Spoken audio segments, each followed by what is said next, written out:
টিহু হাইস্কুলত অধ্যয়ন কৰা বা টিহুত জন্মগ্ৰহণ কৰা জয়ন্ত মল্ল বৰুৱাই যদিও নিজকে টিহুত জন্ম হোৱা বুলি আজিলৈকে মুকলিকে ক'তো নকয়, তথাপিও কিন্তু শেষ আশ্ৰয় হিচাপে টিহুমুখী হৈছে।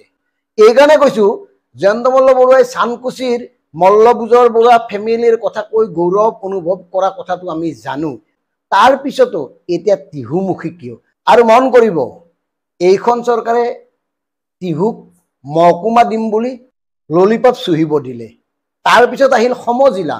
এতিয়া সমজিলাৰ ক্ষেত্ৰতো টিহুবাসী ৰাইজক কেৱল এটা ললিপপ দিয়া হৈছে।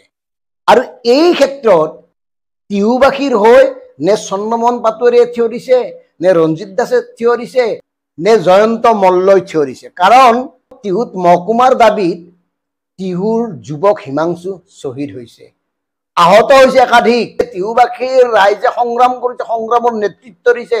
আৰু চন্দ্ৰমোহন পাটোৱাৰীয়ে কি কৰিছে, ধৰ্মপুৰৰ এটা অংশ যেতিয়া টিহু সমষ্টিত সংযোজন কৰি নতুনকৈ টিহু সমষ্টি ঘোষণা কৰা হ'ল, এতিয়া তেওঁৰ ভোটৰ অংকত ধৰ্মপুৰবাসী ৰাইজক সন্তুষ্ট কৰাবলৈ এতিয়াও চামতা কেন্দ্ৰিক বিষয়বোৰক লৈ ব্যস্ত আছে চন্দ্ৰমোহন পাটোৱাৰী। অথচ এনেকুৱা সময়ত টিহুৰ একাংশ ৰাইজে টিহুৰ সন্তান বুলি দাবী কৰা জয়ন্ত মল্ল বৰুৱাই এটা টু শব্দও কৰা নাই।